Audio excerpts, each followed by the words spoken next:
Hello friends, कैसे हैं आप सब। उम्मीद करता हूं कि आप सब बहुत अच्छे होंगे। दोस्तों, स्वागत करता हूं आप सभी का आपके अपने YouTube channel dream success education hub पे।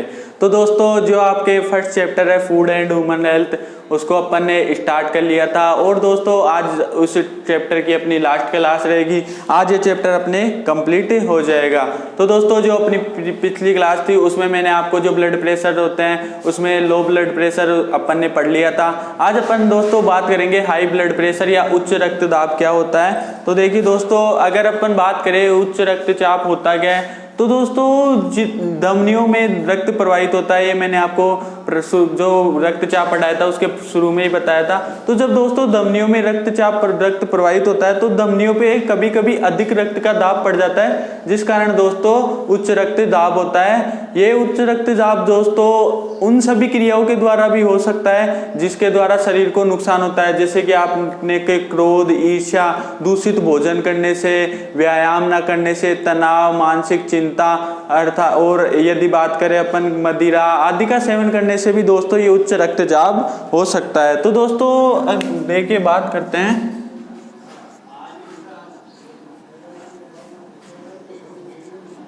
उच्च रक्तचाप, हाई ब्लड प्रेशर।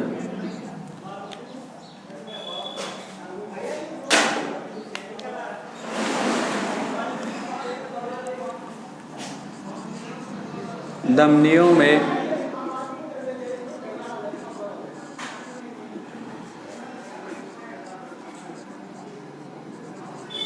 अधिक रक्त का दाब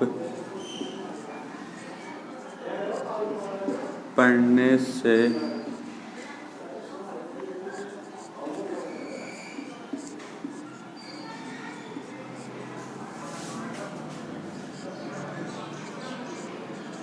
उच्च रक्तचाप होता है। निम्न रक्तचाप दोस्तों बहुत कम कंडीशंस में देखने को मिलता है, जबकि उच्च रक्तचाप साधारणतया अधिकांशतया उच्च रक्तचाप ही हमें देखने को मिलता है। अगर दोस्तों इसकी अपन ने बात की कि जो उच्च रक्तचाप है यह है तनाव, चिंता, क्रोध, दूषित भोजन करने,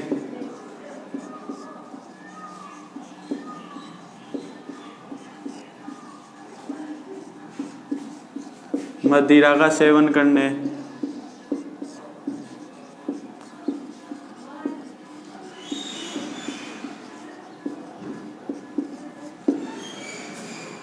व्यायाम ना करने,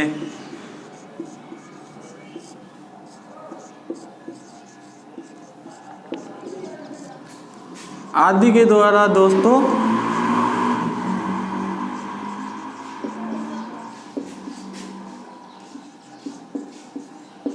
उच्च रक्तचाप होता है। तो दोस्तों इसमें अपन ने बात की तनाव, चिंता, क्रोध, दूषित भोजन करने, मदिरा का सेवन न करने, समय समय पर भोजन नहीं करने, अनियमित रूप से भोजन करने, दूषित भोजन करने और व्यायाम ना करने, मदिरा जो अल्कोहल आपके होती है उसका सेवन करने से भी दोस्तों उच्च रक्तचाप होता है। अब दोस्तों उच्च रक्तचाप के निवारण के लिए आपको जो अपन ने खनिज तत्व पढ़े थे उसमें मैंने आपको बताया था कि आपके एक तो कैल्शियम और एक पोटेशियम, कैल्शियम और पोटेशियम युक्त दोस्तों भोजन का सेवन अधिक से अधिक करना चाहिए। इसके अलावा दोस्तों इसका एक सॉल्यूशन है कि व्यायाम व्यक्ति को ज़्यादा से ज़्यादा करनी चाहिए। कम से कम दोस्तों व्यक्ति को 30 मिनट तक पैदल चल के व्यायाम करना चाहिए। ये उच्च रक्तचाप का दोस्तों एक उपाय है साधारण सा। अब देखिए दोस्तों, ये था आपका ब्लड प्रेशर, जिसमें अपन ने ब्लड प्रेशर के बारे में पता, low blood pressure, high blood pressure के बारे में अपन ने बात की है। अब दोस्तों अपन बात करते हैं जो आपके टॉक्सिक सब्सटेंस आते हैं, नशीले पदार्थ, उनके बारे में। ये आपकी इस टॉपिक का चैप्टर का लास्ट टॉपिक है।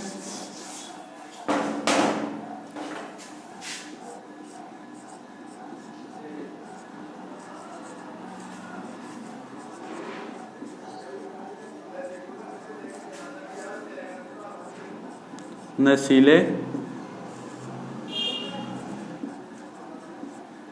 अब देखिए दोस्तों, बात करें कि नशीले पदार्थ क्या होते हैं, तो दोस्तों प्रारंभ में नशीले पदार्थों को व्यक्ति एक मामूली तौर पे उपयोग करता है, स्वाद के रूप में करता है, प्रारंभ में उसको स्वाद आता है, लेकिन दोस्तों धीरे धीरे जैसे जैसे मानव इसका सेवन करता जाता है उसकी लत लगती जाती है, जिससे वह उसके शरीर पे बहुत बुरा दुष्प्रभाव डालता है और इसके कारण दोस्तों व्यक्ति को अनेक हानिकारक बीमारियां भी हो जाती है। तो इस प्रकार दोस्तों नशीले पदार्थ, जितने भी नशीले पदार्थ होते हैं वो शरीर में किसी भी प्रकार का उपयोग, किसी भी प्रकार का यूज उनका नहीं होता है, उनका केवल शरीर में दुष्परिणाम ही होता है। तो दोस्तों अपन 4 आपके मुख्य नशीले पदार्थ होते हैं, उनके बारे में अपन आज चर्चा करेंगे।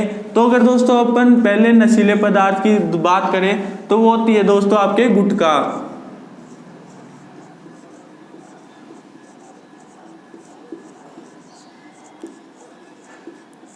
अब देखिए दोस्तों बात करें गुटखा क्या होता है, तो दोस्तों जो गुटखा होता है दोस्तों एक तो आपके सुपारी के दाने होते हैं, एक कत्था होता है, इसके अलावा चूने को मिश्रित रूप में मिला करके दोस्तों आपके गुटखा तैयार किया जाता है। अब देखिए दोस्तों गुटखे का व्यक्ति बहुत छोटी, आजकल जो युवा वर्ग है वो बहुत छोटी उम्र में इसका सेवन प्रारंभ कर देते हैं, जिसकी वजह से उनके मुंह का कैंसर हो जाता है। उनके जो दोनों जबड़े होते हैं, जिनमें ऊपर का जबड़ा मैग्जिला होता है, नीचे का जबड़ा मैंडिबल होता है, ये दोनों जबड़े दोस्तों कठोर हो जाते हैं और इनकी वजह से ये जो दोनों जबड़े होते हैं वो खुल नहीं पाते हैं, अर्थात मुंह नहीं खुल पाता है। इस रोग को दोस्तों सबम्यूकस फाइब्रोसिस रोग भी कहा जाता है। ये जो रोग है सबम्यूकस फाइब्रोसिस, इस रोग के लक्षण भी यही है दोस्तों कि उसमें दोनों जबड़े कठोर हो जाते हैं, उसकी वजह से मुंह पूरा नहीं खुल पाता है।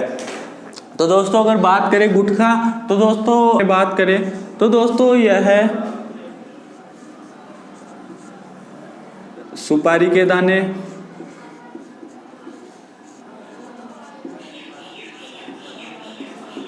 कत्था तथा चूने के मिश्रण से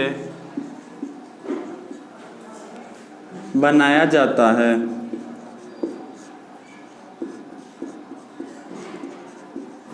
ये था दोस्तों इसका कि किस प्रकार गुटखे को बनाया जाता है। अगर अपन बात करें दोस्तों कि इसका गुटखे का शरीर पे दुष्प्रभाव क्या होता है, तो दोस्तों सबसे पहले मैंने जैसे कि आपको अभी बताया, एक दो सब मुंह का कैंसर होता है, सबसे ज़्यादा मुंह का कैंसर होता है। उसके अलावा आपके दांत व जीभ संक्रमित होती है। और दोस्तों एक अपन ने बात की कि इसमें दोनों जबड़े कठोर हो जाते हैं,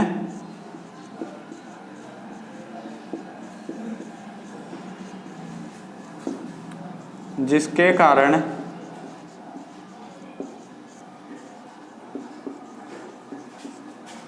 मुंह पूरा नहीं खुल पाता है।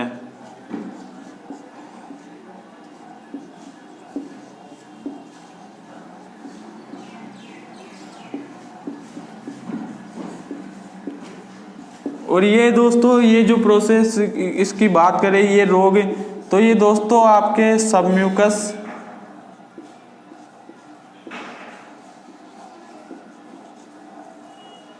फाइब्रोसिस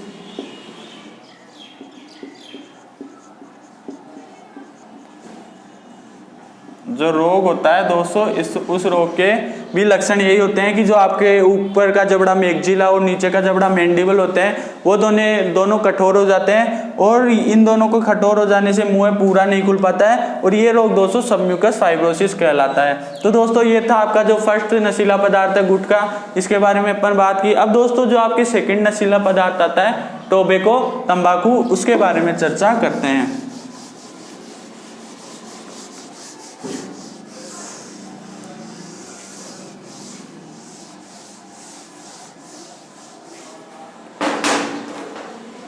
तो देखिए दोस्तों टोबैको या तंबाकू, तो देखिए दोस्तों तंबाकू को तैयार करने के लिए एक पादप आता है दोस्तों, निकोटिएना टोबैकम। दोस्तों उस पादप की पत्तियों में निकोटीन नामक एल्कोलॉइड पाया जाता है, जो काफ़ी दोस्तों शरीर को, उसका सेवन करने से शरीर को काफ़ी दुष्परिणाम यानी काफी शरीर का बहुत अधिक नुकसान होता है। तो दोस्तों इसकी पत्तियों में क्या होता है, जो निकोटिना टोबेकम पादप आता है उसकी पत्तियों में लगभग 1 से 8% तक निकोटीन नामक एल्कोलॉइड पाया जाता है। दोस्तों यदि आपको पूछे कि तंबाकू में कौन सा हानिकारक तत्व पाया जाता है तो उसका आंसर भी निकोटीन ही होता है, क्योंकि निकोटीन जो तत्व होता है वो हानिकारक होता है, जो कि तंबाकू में अधिकांश पाया जाता है। अब देखिए दोस्तों, अगर बात करें कि तंबाकू को किस प्रकार तैयार किया जाता है, तो निकोटिना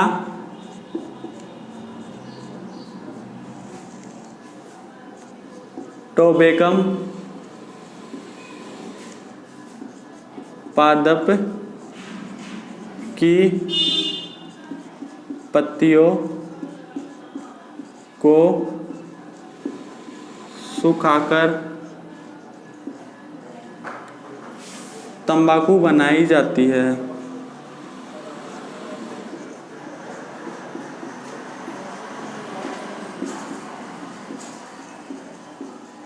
अब दोस्तों निकोटिना टोबेकम पादप, अब दोस्तों इसकी जो ये पत्तियां होती है दोस्तों, इन पत्तियों में दोस्तों लगभग 1 से 8% तक निकोटीन नामक एल्कलॉइड पाया जाता है।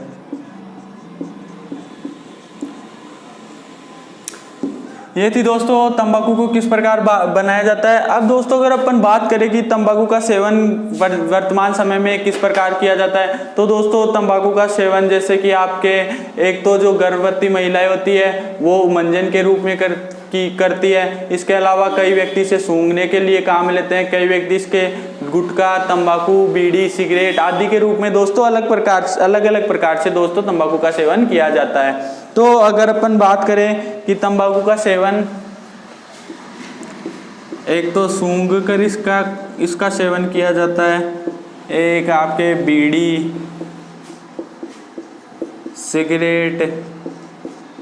सिगरेट के रूप में इनको मिलाकर इसका सेवन किया जाता है। और अगर बात करें गुटखे के रूप में, गुटखे में मिलाकर इसका सेवन किया जाता है। आदि प्रकार से दोस्तों तंबाकू का सेवन किया जाता है। अब देखिए दोस्तों अपन बात करते हैं तंबाकू का कि दुष्परिणाम क्या क्या हो सकते हैं शरीर पे। तो दोस्तों अगर अपन बात करें तंबाकू के दुष्परिणाम में, जो आपके प्रेग्नेंट वुमन, गर्भवती महिलाएं होती है, वो यदि दोस्तों तंबाकू का सेवन मंजन के रूप में या किसी भी रूप में करेगी तो दोस्तों उनके जो भ्रूण का विकास, एम्ब्रियो का डेवलपमेंट होता है, उसकी प्रोसेस बहुत धीमी गति से होती है। अर्थात भ्रूण का विकास गर्भवती महिलाओं में तंबाकू का सेवन करने से बहुत धीमी गति से होता है। आइए दूसरे दुष्परिणाम की बात करें दोस्तों, तो इसके प्रयोग से आपके जो फेफड़े होते हैं उस पर वो गल जाते हैं, वो कार्य करना बंद कर देते हैं, मुंह का कैंसर होता है, दांत खराब हो जाते हैं, जीभ संक्रमित होती है। ये काफी दोस्तों दूसरा नंबर का दुष्प्रभाव था। तीसरे नंबर पे दोस्तों अगर अपन चर्चा करें तो तीसरे नंबर पे दोस्तों जो सिगरेट होती है उसके धुएं में दोस्तों कार्बन मोनोऑक्साइड गैस पाई जाती है। अब दोस्तों ये कार्बन मोनोऑक्साइड दोस्तों काफी जहरीली गैस होती है। यदि आप किसी सिगरेट पी रहे हैं, उस व्यक्ति के संपर्क में है या उस व्यक्ति के पास बैठे हैं और वो धुआं वायु के माध्यम से आपके नाक में जा रहा है, आपके शरीर के अंदर प्रवेश कर रहा है, तो दोस्तों इस कारण वो धुएं को जो आपके शरीर में प्रवेश कर रहा है वो भी आपके लिए हानिकारक होता है। उसके द्वारा आपके फेफड़े गल सकते हैं, वो फेफड़े कार्य करना बंद कर देते हैं। तो दोस्तों अगर अपन बात करें इसके दुष्परिणाम की, तो पहला दुष्परिणाम गर्भवती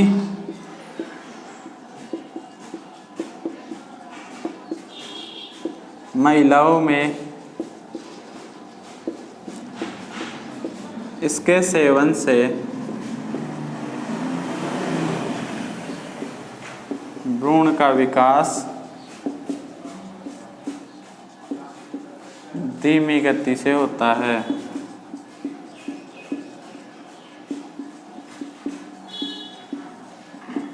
दूसरे नंबर पे दोस्तों अगर अपन बात करें कि इसके उपयोग से मुंह का कैंसर, दांत व जीभ संक्रमित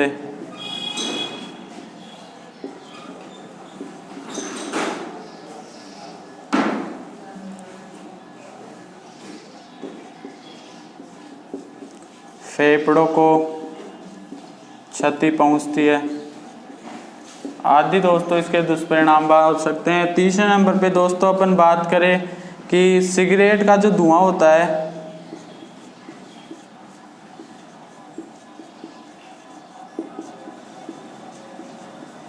कार्बन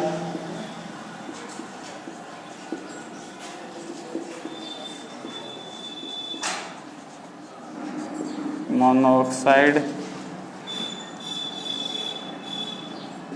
गैस पाई जाती है जो कि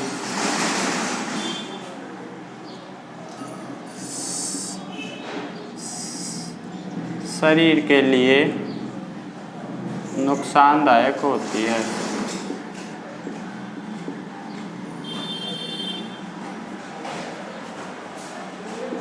और ये किस प्रकार नुकसानदायक होती है वो मैंने आपको बता दिया। ये काफ़ी इंपॉर्टेंट इसके दुष्परिणाम थे शरीर पे। अगर दोस्तों और अगर हम बात करें तो जो आपकी स्मरण शक्ति है, मस्तिष्क के ऊपर भी दोस्तों तंबाकू का सेवन करने से काफ़ी प्रभाव पड़ता है। तो ये तो दोस्तों आपका दूसरा नशीला पदार्थ तंबाकू। तीसरे नशीले पदार्थ की बात करें अपन तो वो है दोस्तों आपके अल्कोहल, मदिरा। मदिरा का सेवन दोस्तों सर्वाधिक वर्तमान समय में युवा वर्ग के द्वारा ये सोच के किया जाता है कि मदिरा का सेवन करने से उनके शरीर में ताकत आएगी, उनका शरीर बनेगा। तो ये सब दोस्तों गलत बातें हैं। मदिरा के सेवन से कोई भी शरीर का वो भाग है तो उसका विकास नहीं होता है। मदिरा का केवल शरीर पे दुष्परिणाम देखने को मिलता है।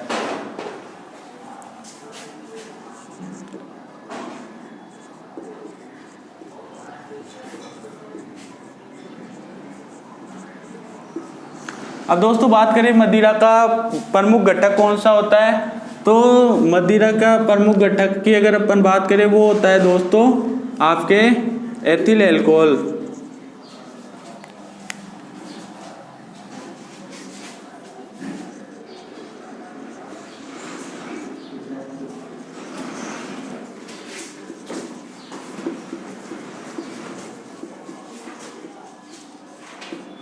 एथिल अल्कोहल मदिरा का प्रमुख घटक है C2H5OH। मीन्स अपन कह सकते हैं कि जितनी भी प्रकार की अल्कोहल होती है उनमें एथिल अल्कोहल का कुछ ना कुछ भाग पाया जाता है। अब दोस्तों बात करें मदिरा का, तो मदिरा का सेवन वर्तमान समय में पेय पदार्थ के रूप में युवा वर्ग के द्वारा अधिकांशतः किया जाता है। और मदिरा के सेवन से एक तो आपकी जो स्मरण शक्ति है, सर्वाधिक प्रभाव स्मरण शक्ति पे पड़ता है। मदिरा का सेवन करने के बाद व्यक्ति को कुछ भी याद नहीं रहता है कि मैं क्या कर रहा हूँ, क्या बोल रहा हूँ। शरीर पे जो संतुलन होता है, जो शरीर पर अब उसका प्रभाव रहता है, वो सब खत्म हो जाता है। मदिरा का सेवन करने से आपके तंत्रिका तंत्र पे प्रभाव पड़ता है, आपके जो हार्ट होता है उस पे प्रभाव पड़ता है, मुंह के ऊपर प्रभाव पड़ता है। तो ये थे दोस्तों मदिरा, इसमें काफी कुछ ज्यादा नहीं दे रखा आपके। अब दोस्तों जो आपके चौथा लास्ट जो नशीला पदार्थ है उसकी बात करते हैं, वो आता है आपका अफीम।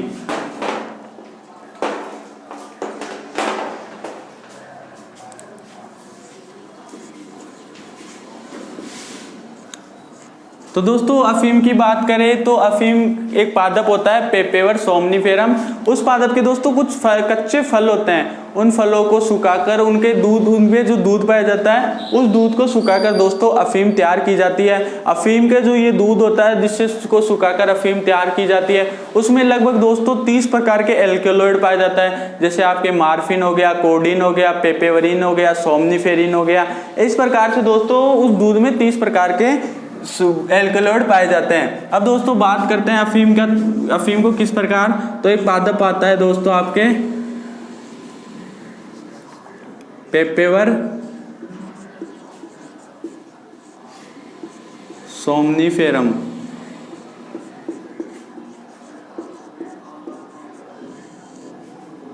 पेपेवर सोमनिफेरम पादप के कच्चे फलों से प्राप्त दूध को सुखाकर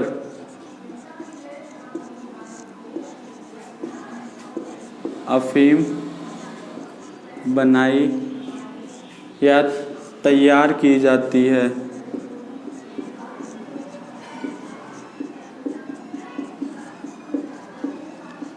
अब दोस्तों अगर अपन बात करें, ये जो दूध होता है इसे प्राप्त होता है, इस दूध में दोस्तों 30 प्रकार के एल्केलॉइड पाए जाते हैं।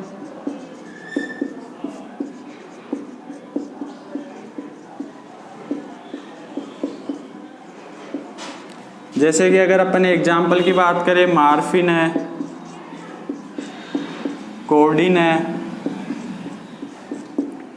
पेपेवरीन है, सोमनीफेरिन है,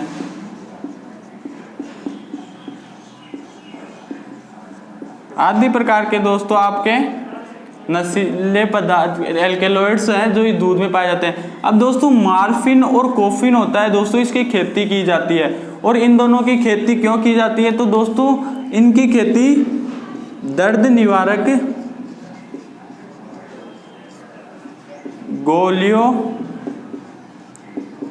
या दवाई के रूप में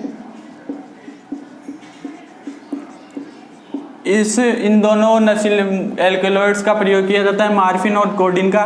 इस कारण दर्द निवारक गोलियों में या दवाई के रूप में इनका प्रयोग किया जाने के कारण ही इनकी खेती की जाती है।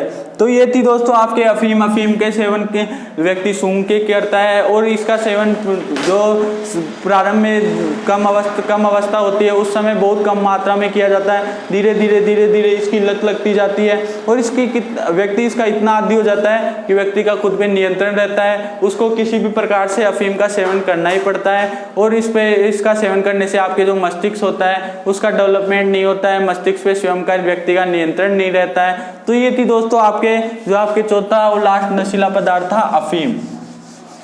अब दोस्तों आगे एक आपके है कि दवाइयों के दुरुपयोग और दवाइयों के क्या क्या दुरुपयोग होते हैं, और खाद्य पदार्थों में मिलावट के क्या क्या दुष्परिणाम होते हैं। तो दोस्तों इनको अपन बोल के मैं आपको करवाने वाला हूं, क्योंकि ये दोस्तों टॉपिक है वो सिर्फ थ्योरेटिकल टॉपिक है। इसमें दोस्तों आपकी जो किताब में जो लैंग्वेज दे रखी है वो भी बहुत अच्छी लैंग्वेज दे रखी है। इसमें जो दवाइयों के दुरुपयोग आता है दोस्तों, इसके अलावा अन्य नशीले पदार्थ आते हैं जैसे कि मार्फिन, चरस, गांजा, हीरोइन, LSD, ये अन्य नशीले पदार्थ आते हैं। इनके सेवन से भी व्यक्ति को काफ़ी हानि होती है। अब दोस्तों दवाइयों के दुष्परिणाम है, जैसे मैंने आपको अभी बताया मार्फिन और कोडीन, इनकी दर्द निवारक दवाइयों के रूप में खेती की जाती है। इनका सेवन प्रारंभ में माताएं अपने शिशुओं को नींद के लिए देती है, लेकिन दोस्तों वो काफ़ी हानिकारक होता है। व्यक्ति वो जो बालक होता है वो उसका धीरे धीरे आदी होता जाता है, और भी व्यक्ति की धीरे धीरे जैसे युवा अवस्था आती है व्यक्ति उनका इतना आदी हो जाता है कि उनका सेवन उसको करना ही पड़ता है। तो अगर अपन अगले बात की टॉपिक जो आपके लास्ट है इस चैप्टर का, खाद्य पदार्थों में मिलावट के क्या क्या दुष्परिणाम होते हैं। तो दोस्तों आप सभी जानते हैं खाद्य पदार्थों में किसी भी प्रकार की मिलावट होगी तो उसका प्रभाव इफेक्ट आपके शरीर पे जरूर पड़ेगा। जैसे कि आपके कोल्ड ड्रिंक्स होती है, शीतल पेय होती है, यदि उसमें आप फास्फोरिक अम्ल मान लो मिलावट के रूप में मिला दिया, तो दोस्तों फास्फोरिक अम्ल की मिलावट के कारण कोल्ड ड्रिंक्स का जो प्रभाव होता है वो दांतों पे सबसे ज़्यादा पड़ता है। दांतों में आपके गलना प्रारंभ हो जाता है, दांतों में कीड़े पड़ने स्टार्ट हो जाते हैं, दांत बहुत कम अवस्था में ही टूटने लग जाते हैं। दूसरे नंबर पे अगर अपन बात करें दोस्तों की जो आपके कोल्ड ड्रिंक्स है उसमें यदि शीशे को मिला दिया जाए तो आपके जैसे यकृत है, किडनी है, हार्ट है, उससे संबंधित बीमारियां हो जाती है। अगर दोस्तों अगर अपन आगे बात करें कि मान लो दूध है, आपके दूध को पीने के काम में लिया जाता है, अगर यदि दूध में यूरिया मिला दे, यूरिया की मिलावट कर दे तो वो भी दोस्तों आपके शरीर पे दुष्प्रभाव करेगा। आपकी जो किडनी है, आपके फेफड़े हैं वो गल जाएंगे, उनका वो कार्य करना बंद कर देंगे। तो ये था दोस्तों आपके जो लास्ट के कुछ ये दवाइयों के दुरुपयोग और खाद्य पदार्थों में मिलावट है, ये लास्ट था आपके। तो दोस्तों उम्मीद करता हूँ कि ये जो आपके फर्स्ट चैप्टर है वो आज अपना कंप्लीट हो गया है। उम्मीद करता हूँ कि आपको वीडियो पसंद आया होगा।